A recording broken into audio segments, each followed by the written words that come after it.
Morning, gang. It's Wednesday, the 22nd of May 2019, and a rather grey day outside, boys and girls. Very disappointed this morning. The sun is not out. It was such a nice day yesterday. I had a really busy but nice day yesterday, which I'll tell you about in a second. If you remember, during the show yesterday, I told you there was a disparity between... I think that's the word. Is that right? Is that a word? Or have I just made that up? I don't know. There was a disparity in my bank account between balance and available balance, and I couldn't work out where this was. So I learned something. I never knew this worked like this, right? So I learned something yesterday. Shortly after the show, I had a cup of tea, typed out the summary and uploaded it to the various places on people's walls for their birthdays, which we like to do at the end of every show. I think it's a nice thing, don't you? Sort of wishing people happy birthday. And I rang up the bank. And I said, it's been a couple of days now. Usually I'd just leave it and it sorts itself out, okay? You know, if there's anything wrong with the bank, I just, that's not gotten in there yet, or that's not left yet on the day it's supposed to go. And the next day, it's all sorted, okay? But this had been a couple of days where there was quite a large disparity, as I say, between available balance and balance. So I rang them up and I said to them, hello there, and I told them the problem. I said, is there something that hasn't cleared, or it couldn't have been one thing that hadn't cleared. That's the thing, you see. It couldn't have been one thing. It would have to have been several things. I said, there's a gap there. Can you tell me, is there something there that hasn't cleared? I said, also, I've made a payment to the American Express, one of my credit cards. I've only got two. And I've got the reason I've got the American Express one is that you get cash back, and at the end of the year you can get a few quid for doing nothing at all. So that's why I've got that one. And I said I made a payment to the American Express, and they then immediately send you an email saying that they've received the payment. But then the next day I got another email from them telling balance is, and it was that balance without having received the payment. He said, okay, well, I'll have a look. So he's had a look. He said, right, what's happened here? There is a cheque there that hasn't cleared, but it was a small cheque. It was a small cheque. Everything else has cleared there. So well, why is there a big gap? He said, what's happened is that this is how it works. You pay American Express, or you think you've paid them, but you haven't. What you've done is said to American Express, yes, you can have this money. They then go to Nationwide, and the bank, whoever that is, they then go to the bank and they say XX pounds, and then the bank says to them, okay, we'll check that out for you, right? But this is probably all electronic and does it by computer. I hope I've got this right. Then the bank says that, and then the bank then puts a little note there, okay, American Express, you can have the money. And then the bank is there, the money's there, ready for them to take it. Except they didn't take it, not immediately. And I have noticed that sometimes with the American Express, you pay them, or you think you've paid them, and then it takes 2 days for the money to disappear from your account. Well, what happened was the money looked like it had disappeared, but it hadn't. It was still sitting in there, okay? But it hadn't been taken by American Express. Well, a couple of hours later, it happened anyway. So now the account balance and available balance is exactly the same. So I didn't know that worked like that. Did you? I thought you typed buttons, there's, 50 quid, okay, and it's gone. No, it doesn't work like that at all. The credit card people have to say, right, we would like our money. Okay, well, just check that you can have it. Okay, yes, you can have it. And then they have to take it. It's not sent. It's taken. Did you know that? What's that amazing piece of information for you this morning? Yes. See, you've learned something new every day, haven't you? Who's with us early today? Let's see. Where should we start today? Let's start on Facebook Live. Michael Lawrence. You're the first one up bright and early. Good morning, Michael. Morning, Michael. Now, Michael, do you work in a supermarket? I can't remember now. Or a warehouse? I'm not quite sure. I think you're Waitrose, aren't you, Michael? Morning to Diane Jeb. Morning, Diane. Michael Pullman there in sunny Australia. Good morning, sir. Good morning to Juan. Morning, Juan, who likes the opening video. Have you not seen that before? That's my Lincolnshire opening video. That was. The supersonic jets are, of course, RAF that go practicing around here a lot. That's when you hear the planes going over me, it's the RAF practicing, and they can get quite low. I've been in bed before for an afternoon nap, and I literally thought the jets were about to land on my roof. But it's all good fun. You get used to it. It's a nice sound, actually. It's a nice sound. Morning to Mike Reese, Ponto in Portsmouth. Morning. Hello to Ray Reynolds. Morning, Levers. Hi, Ray. I've got some information for you, Ray, coming up. Yes, I've got some information for you, Ray, coming up. It's hazy in London. Yeah, it's a bit like that here. It's clouded over at the moment. Hello to Adrian. Good morning, Adrian. Would you be able to inform me about possible choices of airlines and the price for one travel from John F. K to International Airport in Jamaica, Queens into Heathrow? I've no idea. Do a search on Google. No idea. Absolutely no idea at all of that piece of information you require, I'm afraid. Mike, American Express, that'll do nicely, sir, as they used to say. Yes, they did, didn't they? American Express, that will do nicely, please. And then there was Access, your flexible friend. Remember that? I thought I'd be clever with that with my Visa card, and I did that once and it snapped. My advice is do not bend your credit cards, boys and girls. Over on YouTube, good morning to JP, who's in the house this morning. Morning, JP, who says, no more pucker pies. Jamie got too big to fast, I think, upsetting lots of people. Yes, well, I've got that in the show today. I wanted to talk a bit about the whole Jamie's Italian restaurant thing. All right, hello to lovely Claire. Morning, Claire, who sung wonderfully at the karaoke on Monday night. Disparity. Is it disparity? I said para-G, didn't I? Disparity. Thank you, Claire. I knew you'd know, Claire. You know all the best words. You know all the best words, Claire. Hello, darling. Thank you. John likes the blouse this morning, the zip-up blouse, yeah, which I'm having. I won't lie to you. It's a bit tight round the stomach. Oh, my God. It is tight round the stomach. Thank you. JP says a lot of places won't take Amex as it's too slow paying them. I love having no limit. Well, I haven't got no limit. I've got a high limit. It's quite high. I never get anywhere near the limit, let me tell you. But you're quite right. A lot of places won't take Amex. B&Q won't take Amex. B&Q, in fact, I went to a couple of shops yesterday and none of them took it. You've got to go to... I don't know if it makes any difference whether it's a big place or a small place. No, B&Q's a big place, isn't it? They won't take Amex. Presumably they have to pay too much commission on it. I don't know. Good morning to Weird City Citizen over there on YouTube. And Christina is watching in Germany today. Good morning, Christina. Yes, Michael Lawrence works at a supermarket. I think you're in Waitrose supermarket, aren't you, Michael? Well, I mentioned that because I saw a story in yesterday's Sun. And it says now, shoppers, you and I, could be charged 1 pence. You may think that's an insignificant amount of money, but you see, it's the point of it.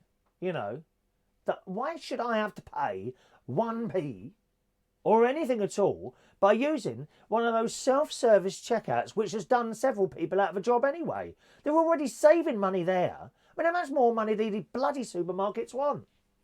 Anyway, the story in the Sun and various other places this morning, actually, shoppers should be charged 1 pence to use a self-service checkout machine in supermarkets in order to help heal social divisions, a group of MPs said. I don't get it.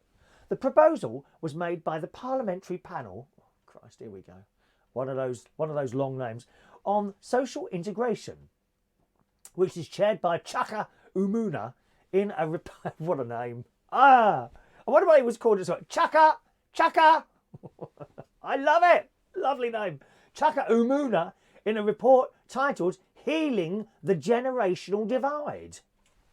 A penny charge to use self-service machines was put forward as a policy to tackle damage caused by a lack of everyday contact between people. Have you tried to speak to someone young now?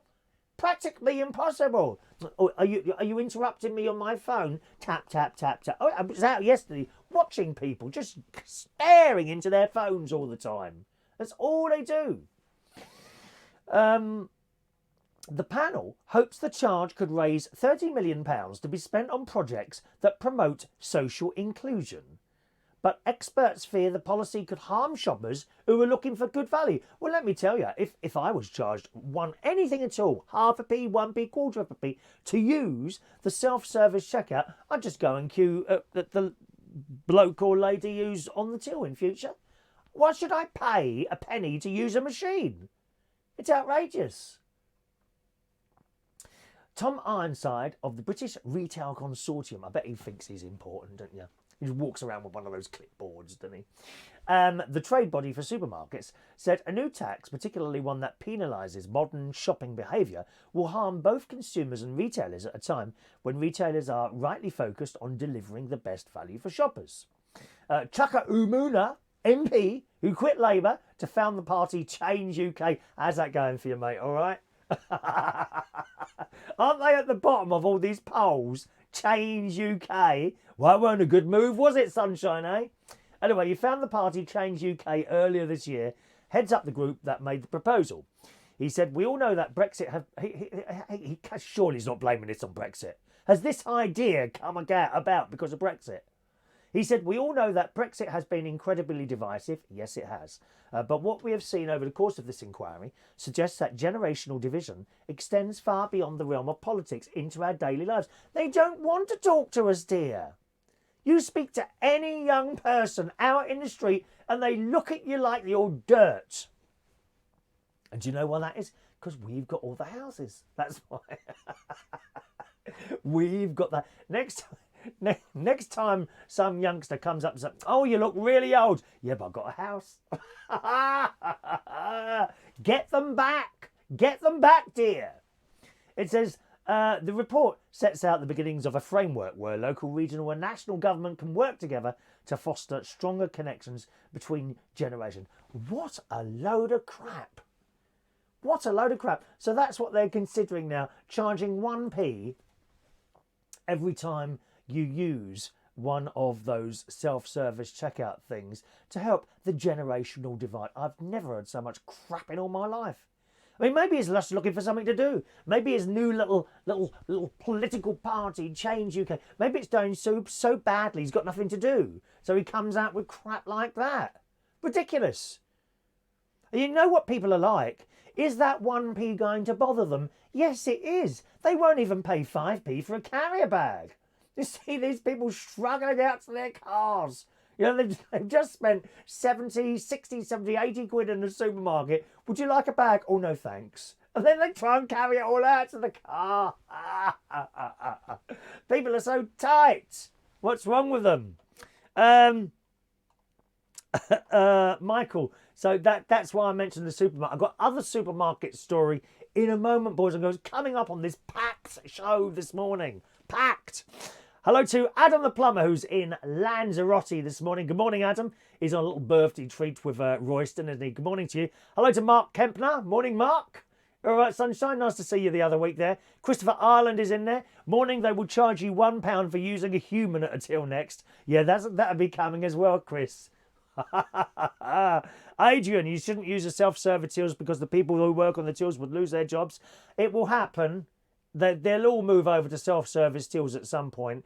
The most annoying thing, though, is when you put something in the bag and there is an undisclosed... Well, the Morrison's one is best. Most of the self-service checkout things, they say there is an undisclosed item in the checkout area. Please remove this item and try again. You know, when it thinks that there's something else on there, which 9 times out of 10 there isn't. You know, a bloke or a woman comes along, she don't even look in the bag. She waves her card over the machine, pushes a couple of things on the screen, and there you go, and carries on. No one even checks in the bag whether I'm trying to nick something or whatever. I could have half a stone of dead animal in there for you. No, but the Morrison's one is better. That doesn't say that. It says, there is a surprising item in the checkout area. Please try again. Surprising. Wow. I love it. Christina, the advantage of using the self-service till machines at the supermarket is an excuse to get rid of all the small change. Yes, I do that, actually.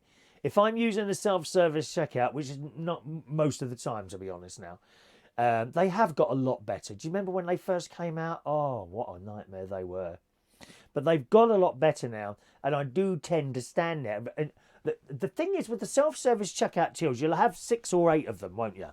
In like a square. And the queue to use them is actually quite far away. You know, so if there's someone at every till, then the queue is over there. So while you're standing at that self-service checkout till, you don't feel compelled to move as quickly as possible to get out of the way for someone else. Because the queue's over there. You know, the queue is waiting for any one of those 8 tills rather than directly behind you. You see what I mean? You know when you're a lady's checkout, a lady or man's checkout, and you're there and you're doing your stuff and the conveyor belt is moving forward, but there's someone behind you, isn't there? Just a foot or so away, there's someone behind you. You know, if they're really nice, you might want to back onto them slightly and push yourselves up against them, might you? Which I've done a couple of times, you know, drop something on, oh, I'm sorry, mate, and then put But you feel compelled to move as quickly as possible. You don't feel that when you're in the self-checkout till.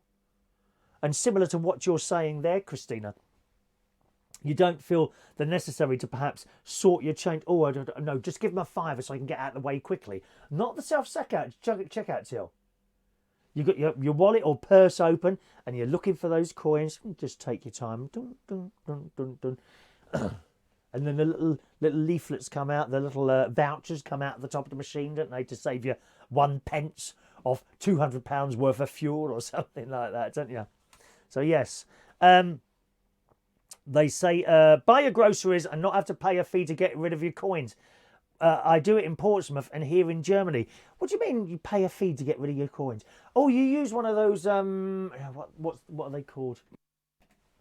I bet you use one of those. Do you use one of those Coinstar machines to get rid of your coins?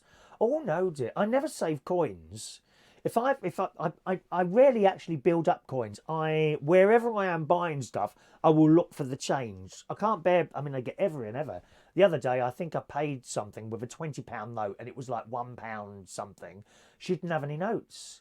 She ended up giving me a load of pound coins and 50p pieces, which, funnily enough, I got rid of yesterday when I was buying something. Yeah, so I tend not to hold on to coins if I can help it. But I've never used one of those Coinstar machines.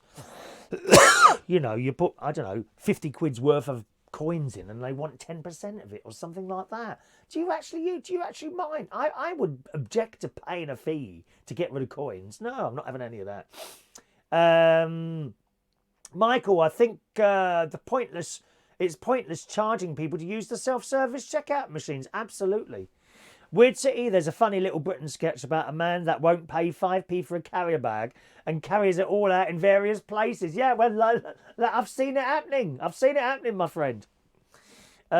Which is on the YouTube there. Let's just see if... just a moment. Let's just scroll back there. Mike Rees Ponto. You know, you're... are you the one in Portsmouth? I can't remember now. Your messages aren't coming up on the chat thing now either. Oh well. Audi has launched vegan sausage rolls. Pack of 4 for £1.12. Oh well, I'll get some of those on probably tomorrow when we go down to Skegness. I'll be going down to Skegness on Thursday instead of Wednesday this week because I've had to swap. I've had to change the day I go and visit my nephew this week, Gary. And his little family.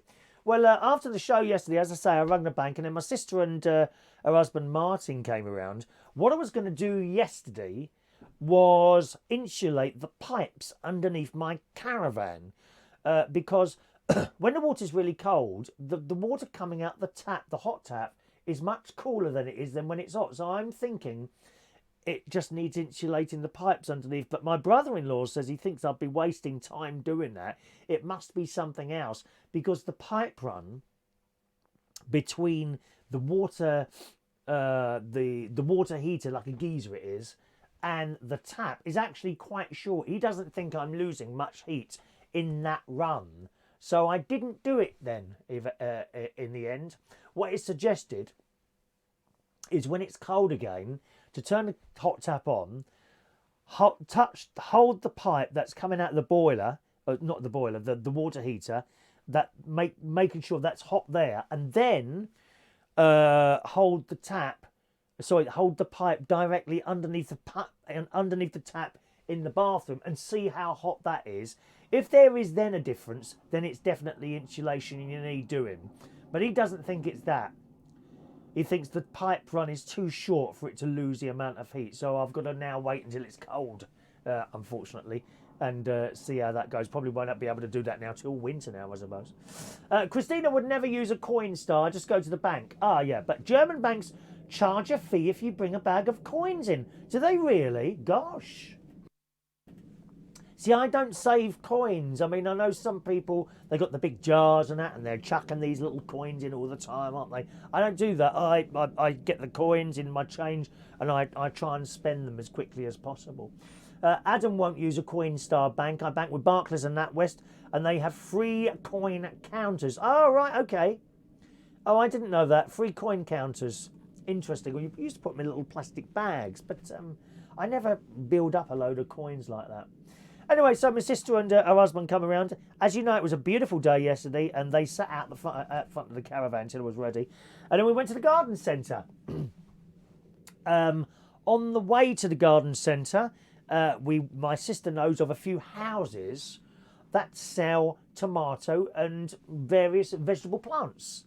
And it's a nice little it's not really an earner for the people that do. If you've got time, they're probably elderly people in these houses. Okay, up here in Lincolnshire, and you're driving along a road, right? This is how it is out here, right? Driving along a road, and outside will be a little sign that someone's put up. It's a piece of paper just stapled to a bit of wood or something like that. They put it outside their house, and a couple of shelving units. Tomato plants, carrot plants, onion plants, whatever. Tomato plants for sale. And sure enough, we're driving along, and we passed one yesterday. One had nothing left outside. Someone had bought them all, I suppose. And we got to the next one. Tomato plants for sale. 40p. Can't go wrong, can you? 40p. How much do you pay for your tomato plants in Waitrose, eh? About £1.50 each.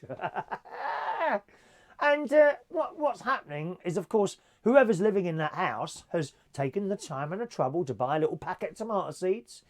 Probably for £2.50, something like that. I don't know. They've got the plants going, because that's always the hardest part of gardening. It's germinating that seed. It can be, you've got to get it right, you see. And someone's taken the time and trouble. They've gone out and got lots of little pots, a little bit of earth, put a seed in, and grown a plant. And most of these plants are about 6 to 9 inches high. Okay, they're already well on their way.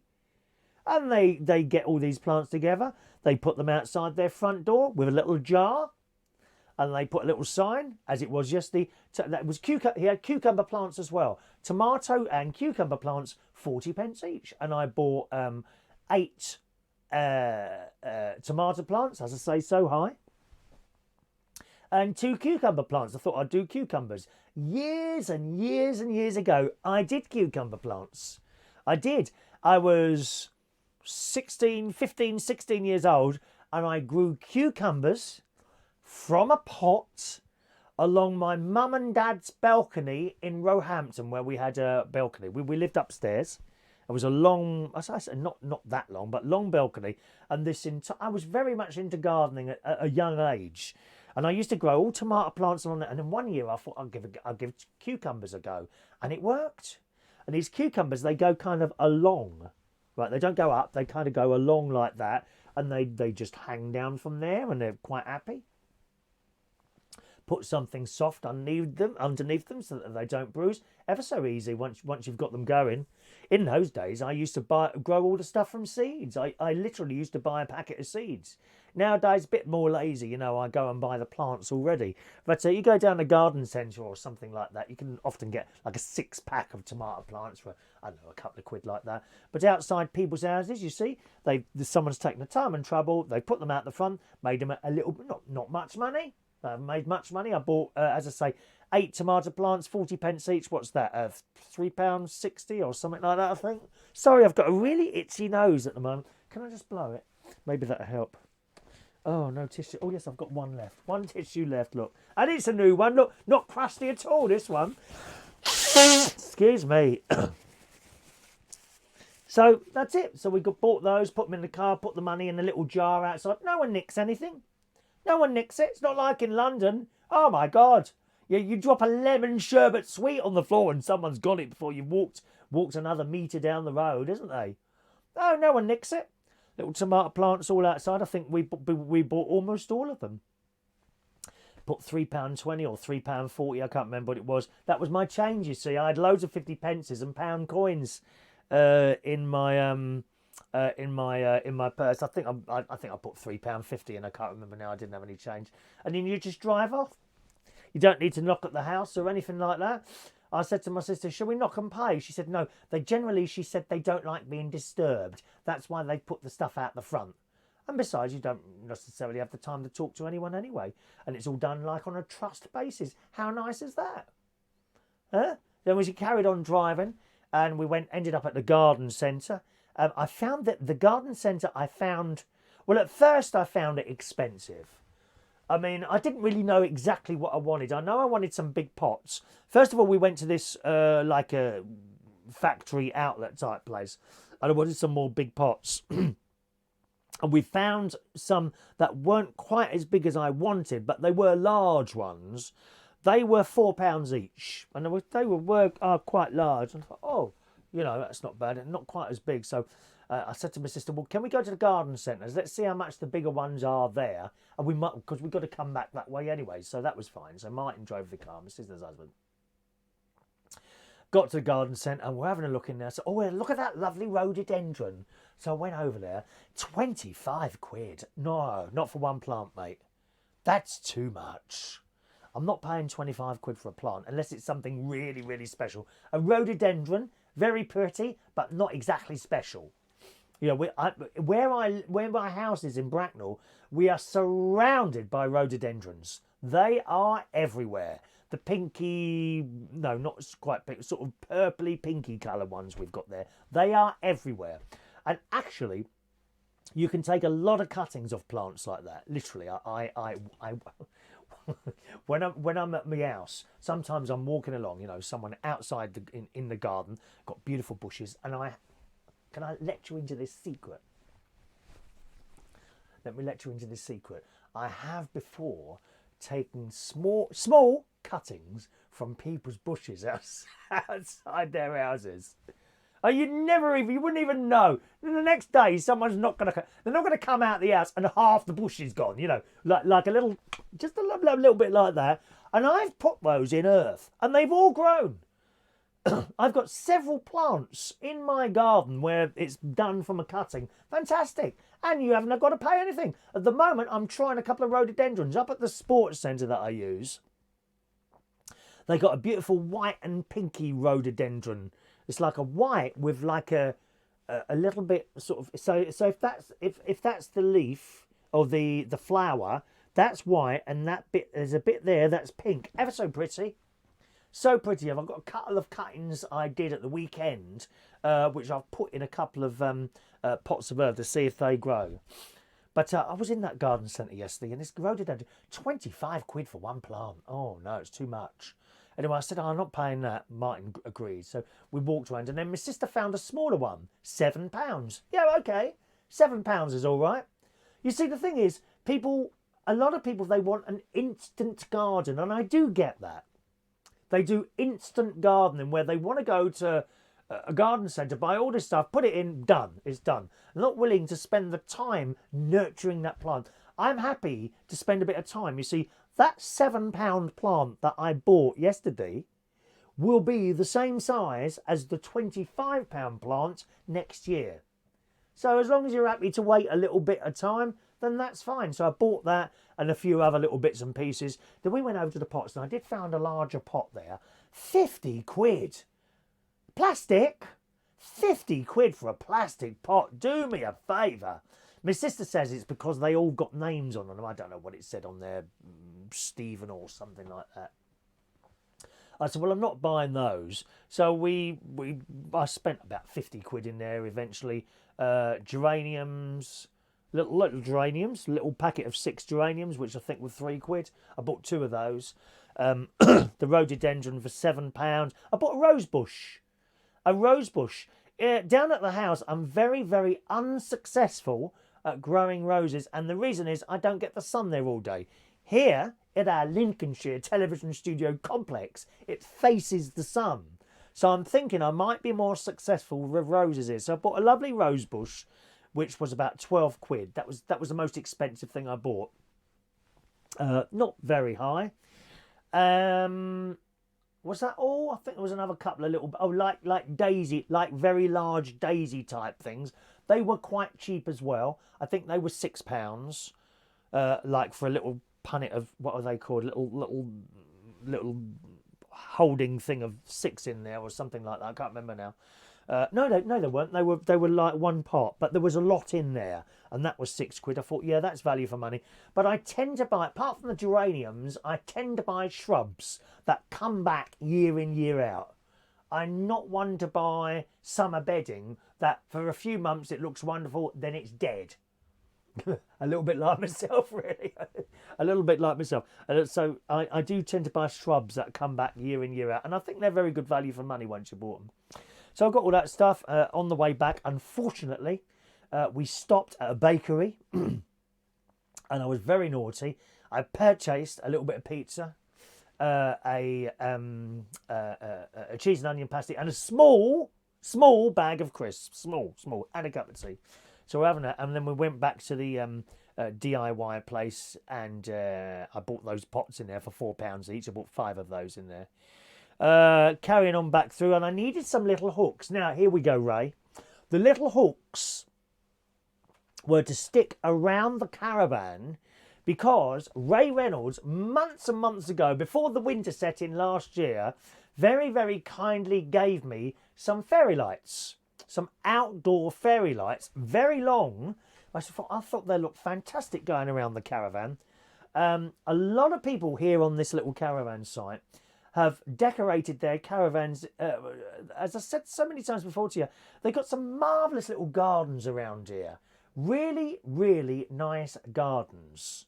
People are doing it. Not only that, people do up their caravans. They're very individual here. It's not like going on a haven site where every caravan looks the same, all set out in the same way, the same amount of garden, the same space, same little carving. No, each caravan here is very, very individual. And some of them have got the most amazing lights all around them. I'll try and get a couple of photographs actually one night, and I'll show you. But some of the lights everywhere, and I thought that looked really nice. So Ray Reynolds gave me these little blue lights, and I needed some hooks to stick onto the side of the caravan, you know, and put the wire in, and then that holds them out. So we tried, I think we tried 4 places. There was none in the garden centre.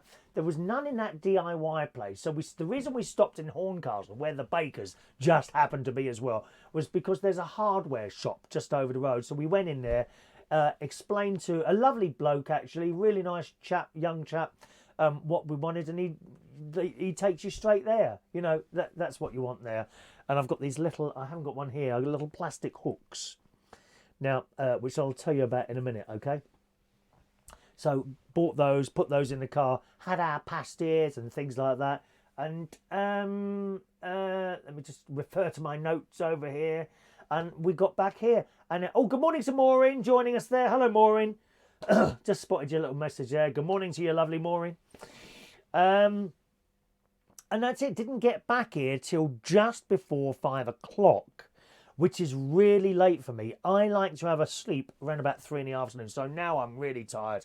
And unfortunately, I had to ring up my nephew. I'll come to your messages in a moment, boys and girls. Okay, sorry. I'm just right into the story at the moment. I'll read your messages out in a second. Yes, I usually go to my nephew's house on a Tuesday night. That's Gary and his wife Stacey. That's who I was in holiday with last week. And great nephew Harry, of course, and great nieces Olivia and Evie. But I had to ring him and say, can we do this tomorrow night? I'm just so tired now. And he said that was fine, so that's good. Also in the bakeries, I bought, I haven't got them with me. I wanted to show you these. Shall I go and get them? I've bought the my great niece and nephews a biscuit each. Hang on, let me go and get them.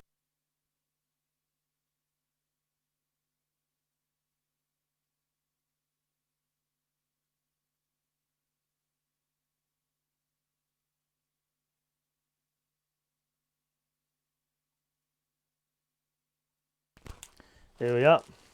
From Coupland's Bakery. Oh yeah, look what I bought them. Bee biscuits. Look, how camp are they? Oh, chocolate.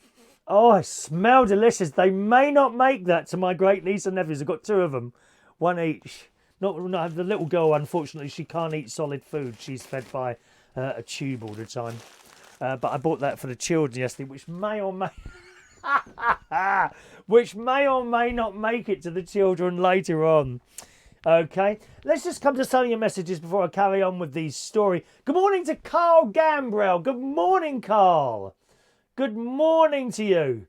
All right, nice to see you. Oh my God, how are you? Carl is like a top hairdresser who I knew when he was, I don't know if he was 18 or 17 or 16 actually, but you used to come into heaven where I was DJing at.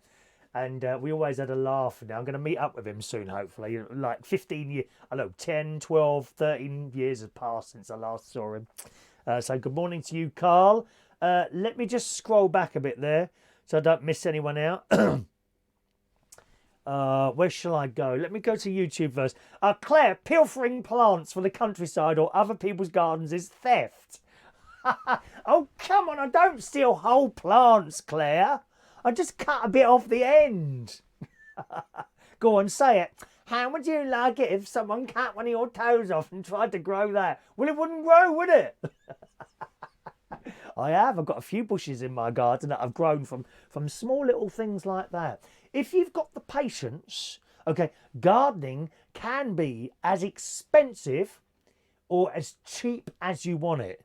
You can do it for nothing, almost nothing. You really can. I mean, you could just dig up a bit of earth and put that in a pot and go and snip someone. See, you've got to know how to do it. That's the thing. You can't just like go around and snip a bit of a tree, put it in and a tree will grow. It'll probably die. You've got to look for the bit that's growing and all that. You know, you've got to know what you're doing there. I don't know what I'm doing most of the time. It's just guesswork. A lot of it is common sense. Carl says you can get a Stephen for less than £50 around Vauxhall. Can you really? I've heard you can get a Carl now for a lot less. Is that right? Morning to Mr. Dr. SOS Gregorian. Morning to you there. Adrian, not surprised that you're growing cucumbers. Look what's happened to you. What's wrong with a cucumber? I'll bring you one in when they're grown. There's a promise for you, okay? Where's my bee wants to say Gary Butler. You haven't got one, mate. There might not be two here later. One of them looks like it's had a bite out of it, actually. I think it's just... Oh, it's just collapsed a bit in the... Yeah, look, bees. Got two of them in here. For the children. What's that noise? Keep hearing noises going on. Was that the other phone? I don't know what that was. So there we are. £5 on your bus fare home. Is that what you charge now, Carl? Dear me. I can't wait to see you, mate. I really can't wait to see you. Does that Matt have to come as well? Do you know Matt was in a dream of mine yesterday? I can't remember what was going on. Matt Joplin was actually in one of my dreams yesterday. I can't remember it now. Isn't it funny? Unless you talk about dreams, the moment you wake up, if you can write... Once I had a little notebook next to my bed, but it's you've got to write that dream down as soon as you wake up, or you forget, don't you? You notice that? Right, so back here, as I say, so I didn't go to my nephew's last night. 5 o'clock, I went straight to bed, got up again, and I started doing my plants. So, and I didn't get up till about 7:30. But of course, it's a lot lighter at the moment at night time, isn't it? It's lovely. 7:30 at night up here seems to be brighter than it does down south. I don't know if if it is actually lighter up north longer than it is down south in the summer, but it certainly appears to be that way. So 7:30 I got up, made myself a cup of tea, took it outside and started doing my plants, putting the earth in the pots. I need to get some more earth. I've just run out of earth. I think I've got enough pots. and I put almost everything in that I did last night. And then, you know, and then it was 9 o'clock. It was 9 o'clock then, by the time I finished doing that. And then I thought I'd tackle the little blue lights which Ray Reynolds kindly gave me back. I think he gave it to me in September last year, and they've been sitting there waiting to be done. So I got these little hooks out that I bought from the DIY shop, right? And they're like little plastic things, and they come with like a sticky, you know, like a double-sided sticky thing. The only thing is, the plastic hooks and the double-sided sticky are separate. It's not like they've already put on half of the thing onto the hook. No, you've got to do the whole lot yourself. I thought, oh, cross. And, you know, very quickly you realise how fiddly this is. Oh, God. So I started doing it and peeling off this little thing and putting it one on there. Then you put it on the caravan like that, and you push it down like that, and you clip your wire into it. So it's kind of working. But then I thought, well, we're outside here. How strong is that going to stay on when it gets really wet? I don't think it is. I honestly don't think that's going to work. And there was a couple of times where I'm putting the thing up there and I put the wire in, and then I've turned around and gone back again and it's come off. So I don't think they're actually that good. So what I did, I've done so many of them, and some of them seemed to hold and some of them fell off again, and I had to push them really hard and get them to stay on there and put the wire in. I've got this stuff called No More Nows, which is brilliant. It's absolutely really, really good stuff. And you stick stuff on walls and things with it. You just put it's like comes in a squeezy tube, and you put it on, and then you push the thing up there. Perhaps you put a little bit of tape over it. I mean, I've got smoke alarms held up with that in the caravan. I've actually got smoke alarms held up with that, right? And it's fantastic. So I thought I'll use some of that. So I've got my little my little hooks and just a little bit of No More Nows, and I stuck that on there. By now it's about 9:30, 9:45 at night, right? So it is going dark now, and I'm having trouble seeing, to be honest. But I put a bit on there like that. Now I thought, oh, well, I can't put the wire on that. That's got the set now, you see. And I thought overnight that will probably set. So I've got a few lights going up like that, and I just plugged them in for a moment to see how they look. Oh, fantastic, Ray. They look really good. And there's like this blue glow around the caravan now. There's a blue glow around the caravan. So there's a few up there, and then I just chuck the rest onto the roof to leave them up there. So I put all those along there like that. And that's it. So I thought, well, they'll be nice and dry in the morning. So that's it. Come back into the caravan. I made my dinner. I had burgers and baked beans and mashed potato. And, I found an old chocolate sponge pudding with custard as well. It was only a month out of date, and that tasted lovely. Put it in the microwave, like 30 seconds. Oh, God. I think it's some sort of chocolate fudge sponge thing like that. I mean, it made my arse even fatter than it is now. I'll tell you that now. I got into bed last night and my arse followed a minute later as I tried to hoist it into the bed. Had my dinner, sat down there. I watched last night's episode of Holby City. It's all happening in Holby City. You know the gay character, Dom, his vile, nasty ex-boyfriend has turned up. Not only that, his actual husband has been sleeping with someone else when he was on holiday. Outrageous. They can't keep it in their bloody trousers, them gays. I'm telling you that now. It's outrageous. So I watched that. And then I was advised by my friend Graham to watch this thing about Margaret Thatcher. I can't remember what it's called. Go on the iPlayer, just type in Thatcher, and it will come up. Okay? And I watched about 10 to 15 minutes of that, how she got to being Prime Minister and all that. And it's really good. Some of it's very funny. Do you know they used to call her Margaret Thatcher the milk snatcher because she took all the milk away from the kids at school? Oh, we didn't like it anyway. I hated that milk. I was forced to drink this bottle of milk every morning when I was at school. Anyway, she stopped all that, and some of it's quite funny, and it's good. Highly recommended. Watch that on the iPlayer. Just type in Thatcher, as I say, and it'll come up there. So that was it. I eventually went to bed about 1 o'clock in the morning, I think. I got up in the morning. I've got up this morning, rather. Done my breakfast. And while the computers... The reason we were a little bit late, you may have noticed that when I first put the show starts at, it said 9:15, and then it said 9:30, and then it said 9:45. The reason for that was the broadcast computer was doing another major up. There seem to be a hell of a lot of updates going on these blooming Windows computers at the moment, don't there? Every day another blooming update, and it was doing some sort of major thing, and it hadn't finished, and you can't stop it. You know, I made that mistake a few months ago. I don't know if it was at the karaoke, and it was doing this update, and it was getting closer and closer to start time, and I'm waiting, and I'm waiting, and I'm waiting, and nothing's happening. So I pushed the stop button, you know, the off button, held it down, and it went off. Well, that was it. That was it. After that, none of the programs would open, and I had to take it back to factory settings. So I'm not doing that again. So that's why the time kept moving back at the start of the show today, because I was waiting for the computer to finish doing whatever it was doing. And while it was doing that, I went outside. I thought I'll put the wires on now. The new No More Nows stuck on the caravan hooks. But it hasn't dried. Now, whether or not it's because it was damp or cold at night, I don't know. Maybe this No More Now stuff needs a bit of heat. In which case there wasn't any heat, and these literally the hooks, they're not hooks, they're like flat things. They're like flat bits of plastic with a little plastic hook on there.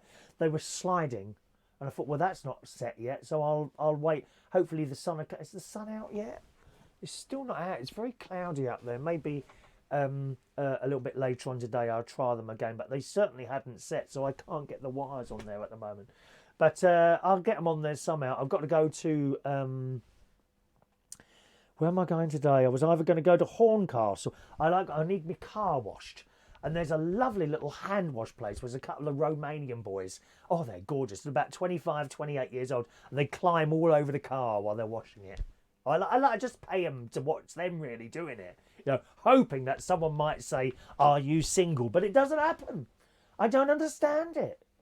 I really don't. So I can't decide whether I want to go to Horncastle to get the car washed and swim in there, or Boston to go to B&Q to see if they've got something else other than the plastic hooks. Plus I need a little bit more earth, and B&Q seem to be the best value place for plants. They really do. They're quite cheap and very, very reasonable in B&Q in the gardening section, and they look after their plants there. You can't, I mean, Aldi, they do plants in there a lot of the time, but to be honest, they just don't look after them. You've got to get in there on the day or the day after that they've been delivered. So if often they get deliveries on a Thursday in Aldi, right? You need to get in there on Thursday morning or Friday morning if you're going to buy plants, because by Saturday, no one's bothered. They never bother watering them. Half of them are dead outside. You go out to Aldi, you're like on a Monday or a Tuesday, and they bring out all these plants. Most of them are dead, literally dead. So I don't buy plants from Aldi. B&Q, they have someone out there that waters them all the time, and they're very well looked after. And it's nice. I like it in B&Q. So that's been my day so far. And here we are talking to each other. Some of your messages coming up. One moment, please. Do they rent at your park, Chris? No, John, not at all. No, they don't allow anyone to rent out their caravans on this particular park, John, okay? Conduit. No, it's not you don't want conduit, do you?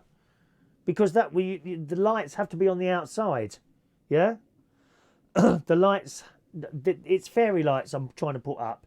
So you can only put them with hooks. If you put them in conduit, you wouldn't see the lights, would you? So we can't use that. Good morning to lovely Belle. Good morning, love Belle. All right, she's in New York. Good morning to you, my darling. Carl Gramble. Well, that's a nightmare with Matt Joplin. Absolutely, you know it is. Every time I see him, he's queuing up to buy another drink somewhere. Have you noticed that? Morning to John Aitken. We were watching the first 2 episodes of Years and Years last night. Really good. I've got a crush on Russell Tovey. I don't know who he is. Russell Tovey. Who's he? That's not a name I know. Years and Years. What side? Is that on the iPlayer? Or is it a Netflix thing? I don't know that years and years. What's it about, John? Do let us know. Always looking for stuff to watch on the telly. Okay. Mike, all the major supermarkets now take Amex. Do they? Well, B&Q don't, Mike, believe it or not. Which is surprising, isn't it? No Amex at B&Q, unfortunately. There we are. Alrighty. We've got another news story here, boys and girls. Another supermarket story. If you want to save a bit of money on fuel, Sainsbury's are doing this one again. Bonus time. Sainsbury's is doing 10 pence a litre. That's fair. Off fuel, as well as giving you 150 extra Nectar points on every shop above £1 this week. Get down to Sainsbury's, boys and girls.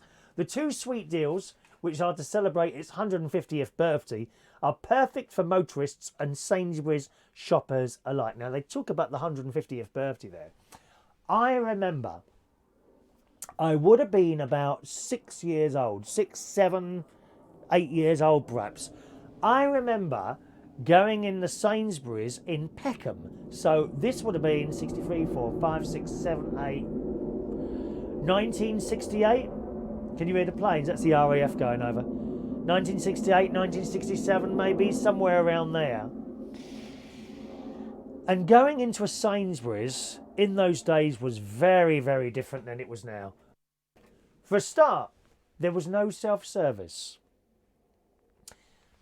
I remember the shop was long and narrow. This is on Peckham High Street. And in the middle was this massive long counter, which kind of went...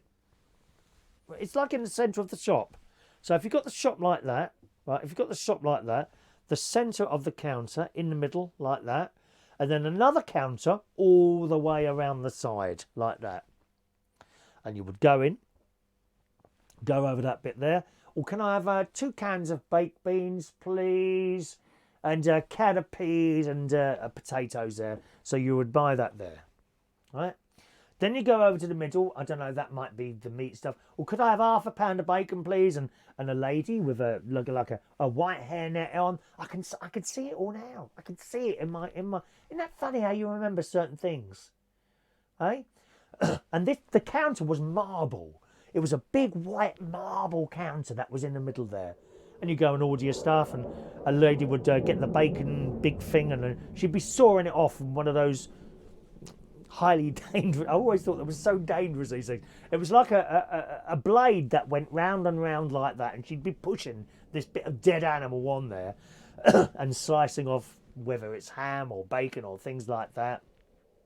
And then we'd move round to another section and buy some. Can we have that, and there? And at each section, you would pay for your goods, right? And it was all so many people employed doing this thing when you think about it. And I remember going in that Sainsbury's so well. Yeah, I don't know how many times we went in. I'm only... Can I see anything else in there? I see a lot of prams and things. I can't see everything anymore, memory. But it's funny how you remember certain things like that. Do you remember going in an old supermarket like that? No, of course, you just go in there with your trolley and do it all yourself, don't you? Eventually, I don't suppose they'll have any staff at all. It'll be just all machines putting out the goods and this, that and the other. Yeah.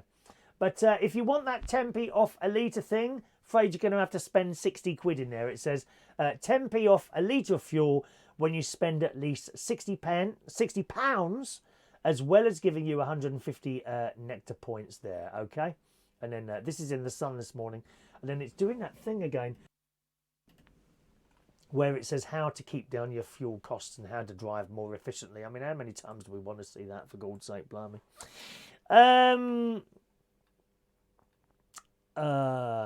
Just a second there, where we are. John says, Google that bloke. What's his name? Russell Tovey, was it? He's on Channel 4. Oh, it's on Channel 4.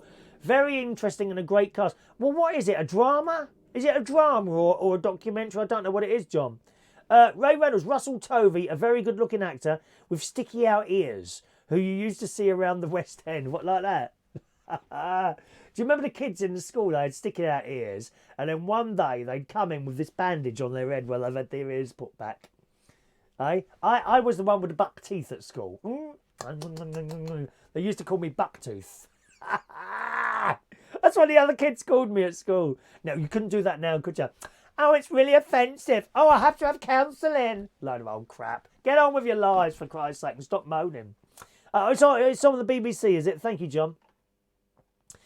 Mike, I think you're way behind here somewhere, Mike. You keep coming up with... I think you're watching the show that was on, like, half an hour ago. I noticed your comments are, like, behind everyone else's today for some strange anonymous reason. So Mike's going back to the carrier bag story we were talking about. So annoying, unexpected item in bagging area when there isn't. When there never is there? Then there never is an unexpected item in the bagging area. Oh dear. All right, Dr. SRS Gregorian's in the house. Good morning to you, sir. We'll do one more story then, and then we'll disappear. And this was the Jamie Oliver thing that you've seen in the news yesterday and in all the papers today. And in the Daily Mail Online, Janet Street Porter. I'm not a massive fan of her. Sometimes she comes out with some right old crap. Other times she's quite sensible. And this is one of those times. This is exactly how I feel about Jamie Oliver's Italian restaurants. Now, you can go in there, or used to be able to go in there. Are they closed now? Yes, they are. They're closed now. So I've been twice in his Italian restaurant in Reading. Okay? The food is fine. The service is fine. But the prices, ridiculous. Ridiculous prices in Jamie's Italian restaurants. And Janet Street Porter says exactly as I feel. She says in the Daily Mail today, Jamie Oliver says he's devastated. Have you ever been in a Jamie Oliver's restaurant, as a matter of interest? Do let me know. Jamie Oliver says he's devastated by the closure of dozens of his Italian restaurants. Over 1,000 workers, and that's sad, have now lost their jobs without any warning. I don't imagine that they've had much of a pucker day either. This latest example of rampant egomania bringing down a celebrity chef has seen Jamie Oliver, the most famous cook in the world, face the unpalatable truth. Diners don't love the cheeky chap from Essex as much as he imagined. Now, I've got to say this. When I see him and... Who's the one who swears? Ramsay. Gordon Ramsay. Gordon Ramsay, all these people on the telly. And I don't really watch cooking shows, but on the occasions where I've been round someone's house perhaps and they've got it on, and you see him doing all this stuff to food and it does nothing for me at all. I'm a plain eater. I really am a plain eater. You know, some sort of pie and mash is fine by me. Vegetarian sausage, baked beans, some vegetables. I'm a plain eater. And they muck around with all this food. The worst one is when they bring out this great big plate and there's this tiny bit of food in the middle and that's a meal. How is that a meal? Give me 2 cheese and onion pasties, please. That's all I want. Anyway, the story goes on. Our hot love affair hasn't just cooled with Jamie Oliver. It's the leftover lasagna at the back of the freezer. Jamie burst onto our lives in 1999 riding a scooter, exuding madcap enthusiasm for a plate of simple Italian food cooked with high quality ingredients. And it says the cheeky Essex lad, whose parents ran a pub, was never just a chef though. He was determined to be the messiah of healthy eating, a bloke with just 2 GCSEs and severe dyslexia who wasn't interested in running for a political job but who passionately wanted prime ministers and educational bosses to sit up and listen when he pronounced on the state of the nation itself. Now, I've often heard school dinners are not all that nowadays. Where I was at school, I went to the London Oratory School in Fulham. Our school dinners were fantastic. I cannot tell you how good they were. There were vegetables, there was potatoes, there was some sort of meat item. It was a good meal there. These days, pizza and chips, I don't think do it quite well. Do you? He campaigns to improve school dinners, wanting supermarkets to stop placing chocolates and sweets by the checkouts, and berated us to care about everything we ate. Meat had to be reared and slaughtered humanely, and fish must be sustainable. In short, Jamie was an evangelist for decent food, at a time when most of those in power couldn't see that obese people cost the health service millions, and they do. Diabetes and all the rest of it, and are destined to die before they should. And it goes on. The story goes on. But what she says, basically in there, is that he was simply too expensive. And she's absolutely right. I went in there years ago now. Jamie's Italian restaurant in Reading, I went. Years ago, and we went twice. The first time I went with my mate, Ronnie. And we ordered the lunch. We didn't really pay too much attention to the prices. I mean, we were just out having lunch. I mean, how much can that cost? And I think for two of us, it come to like 60 quid. And I'm like, how much? For two lunches? I thought, wow, that's a lot of money. Anyway, we went back again about a year or so later. And I sat down and they changed the menu. And I looked at this menu and I thought, I don't fancy anything here. I think the vegetarian option on that particular date was not good. There was a couple of things on there, but it was nothing like basic. I think the first time I went in there, I think I had some sort of cheese ravioli or something like that, which was quite nice. And the next time we went in, about a year and a half later, they changed the menu and that disappeared off it. And not only that, they put the bloody chips in those silly little metal tubes. I wish restaurants wouldn't do that. You don't get hardly any chips. The chips were lovely. I can't tell you how nice those chips were. They put garlic on them and a bit of rosemary, but it was just in that tube and you didn't get many of them. And it's gone wrong, in my opinion, because of the prices he charges. Oh, Janet Street Porter was saying, how can you be charging a fortune for basically ordinary food? And she's quite right. I think that's what's done him in. He was just too expensive in there. Ridiculous. Beautiful restaurants. Beautiful. Like Gordon Ramsay. With me and... did we go in? No, we didn't go in there. But when I was with my nephew in Las Vegas at the end of last year, we went past a Gordon Ramsay's place in one of the hotels in Vegas. And it looked fantastic. My God, the queue was half a mile out the door waiting to try and get in there and have a meal. So we didn't bother with that one. But it looked really nice. And it had this like flame thing that was outside burning away, you know, using the Earth's resources so that we can look at this flickering flame in the burning heat in the Nevada desert. So there we are. Just a second, let me just scroll back there for you, boys and girls. Where are we now? Jamie Oliver, Ray Reynolds says Jamie Oliver has a small restaurant on Southend Pier. It's like a shed. Is it really? I bet that's really expensive as well. And there we are. John Aitken says Jamie's restaurants are so expensive. I met him years ago. He was lovely to chat with. Oh, I'm sure he's a lovely bloke, John. I've no doubt he comes across as a lovely bloke. He really does. But he's just charged... The price of his food was just too expensive, and I think that's what's done him in. John says it's the side orders that build the bill up. Well, I don't think we had any side orders. The chips came as part of it, you know. The Bell says that's because the tubes, that's the things with the chips on, are more sanitary and easier to clean. What, easier than a plate? No, surely not. Yeah, that's how I want my chips. On a big plate. Just pile them on, dear. Pile them on. Stop mucking about trying to fit 3 chips into a small tube. We hate it. Anyway, that's the Jamie Oliver thing. A shame, really, that so many people have lost their jobs there. But too expensive. No one's going to buy it, I'm afraid. That's just how it is. All right, gang. Let's do today's birthdays. It's on this, Wednesday the 22nd of May 2019. Happy birthday today to Andrea Beatty. Good morning, Andrea. 46 years old today. Happy birthday, Andrea. Vincent Frioli. I hope I've said your surname right. Vincent Frioli. He used to come along to the karaoke nights, of several of my karaoke nights, actually. I can't believe you're 57, Vincent. So you're a year older than me. And I've had some wonderful conversations with him about various things. Ray, you'd get on with him. He's into television idents. You know, the old Thames and all that business going on there. So good morning to you, Vincent. Lovely to see your little face pop up there.